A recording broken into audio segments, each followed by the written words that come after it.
Hello, people. Tonight we are going to look at a story about a 13-year-old girl who falls into a coma in a quiet Croatian town.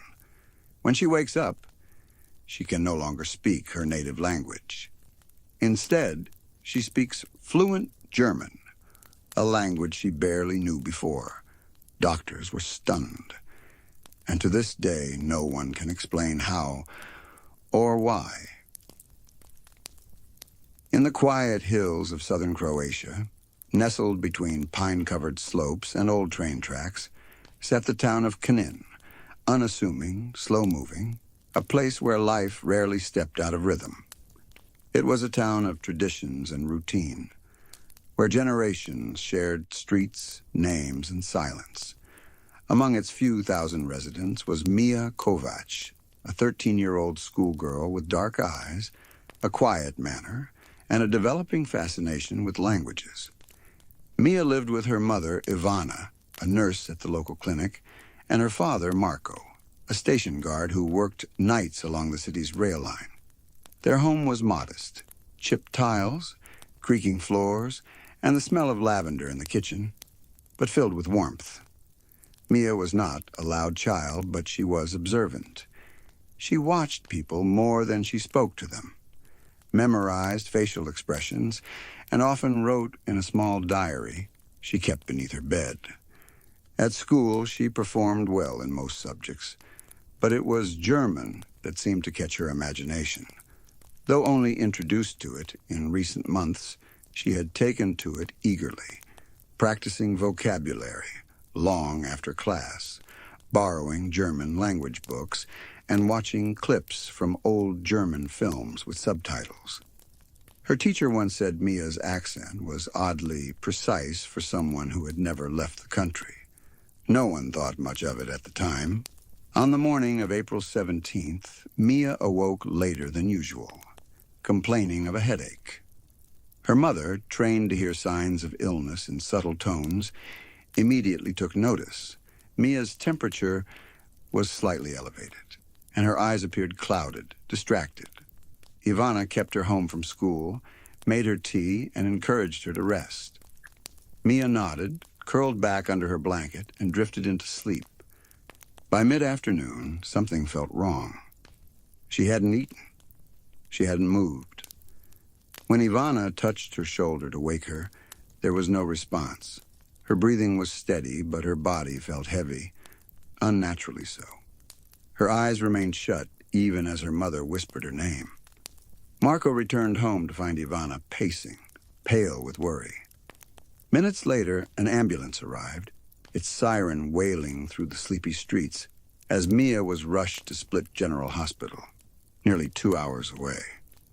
Over the next 24 hours, doctors performed every test within their means: brain scans, blood work, spinal taps. There were no signs of trauma, no seizures, no obvious infection. Her body showed no resistance to pain stimuli, but her vital signs were stable. The term they used was idiopathic coma, cause unknown.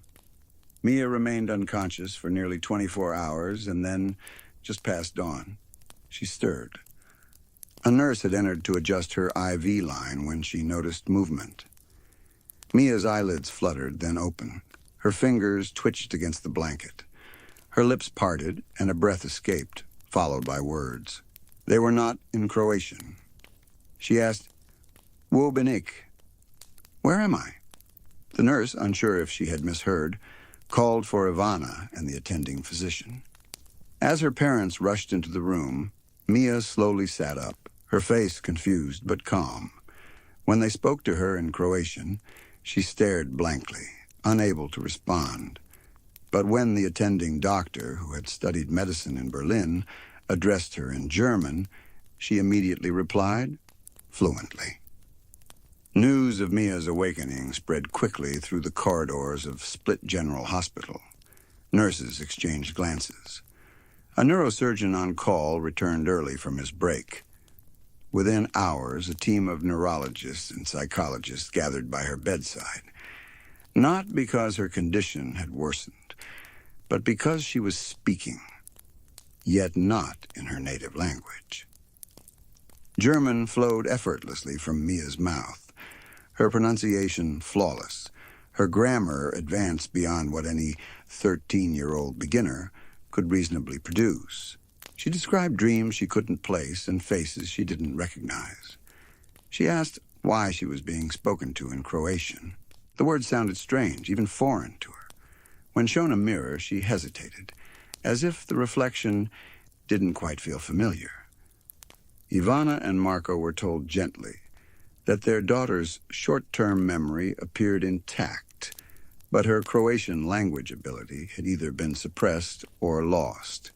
This was not a typical form of aphasia, where damage to the brain's language centers impairs general communication. Mia's condition was different.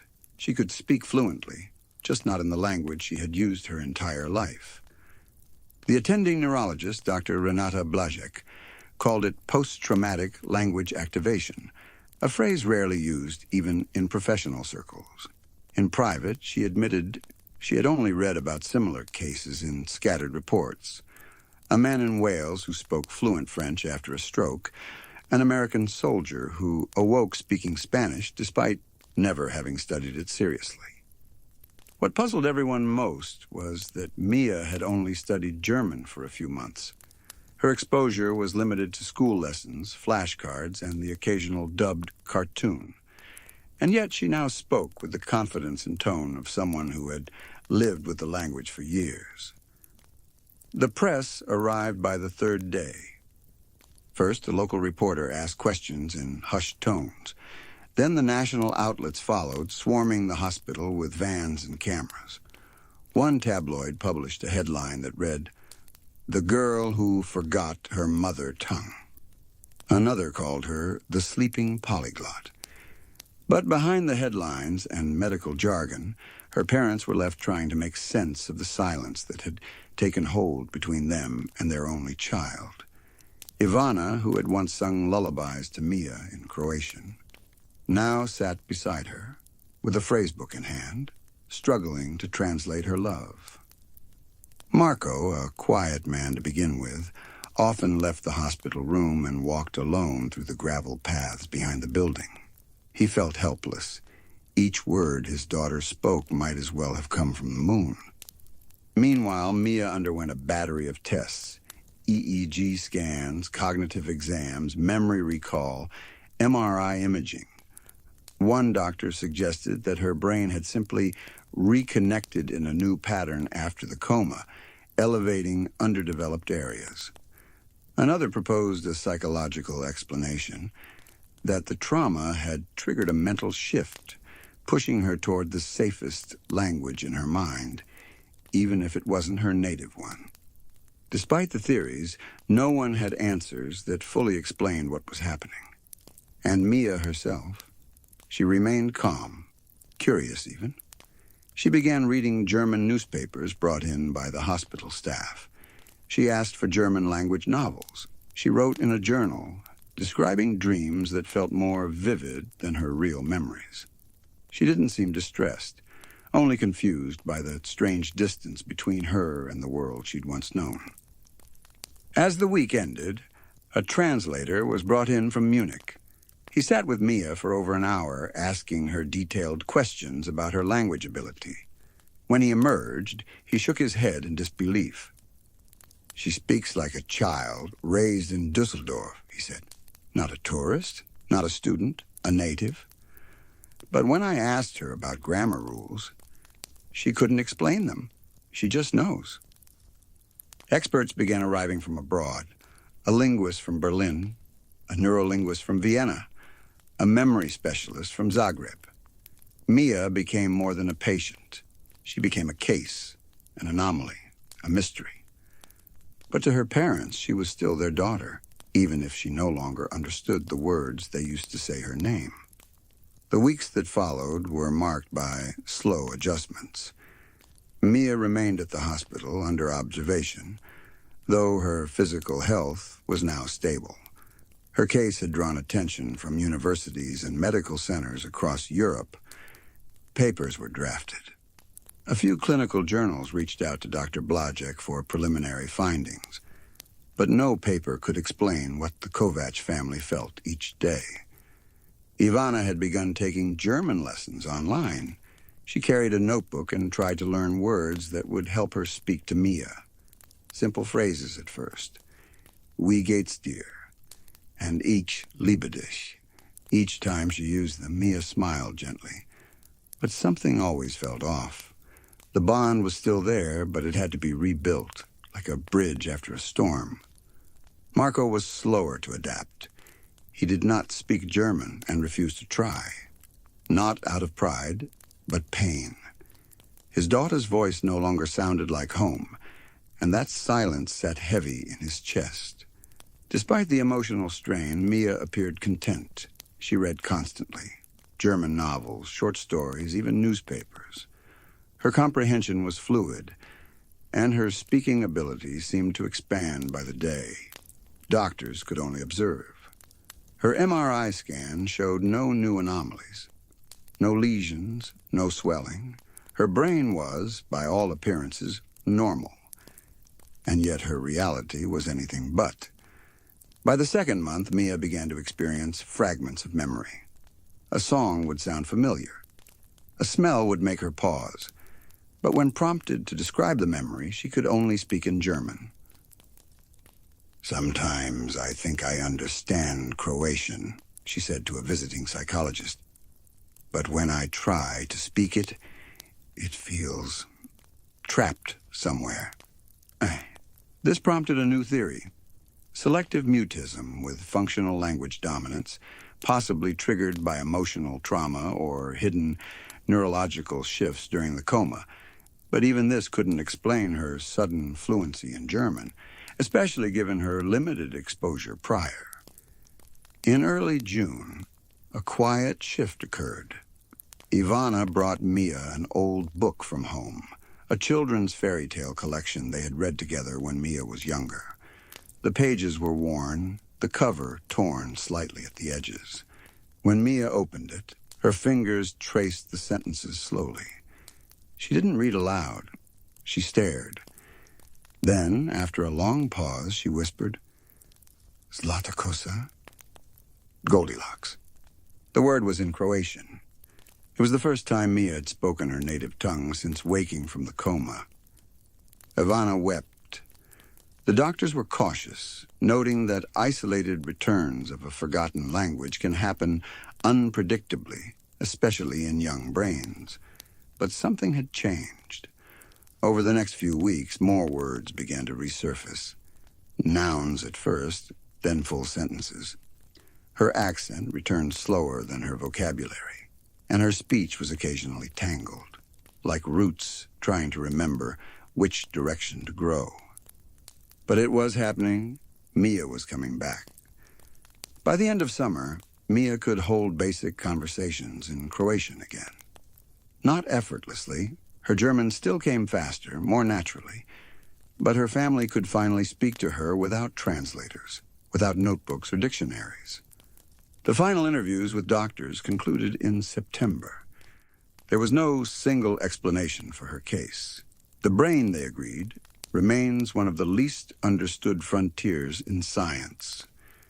Comas don't always follow rules, neither does memory.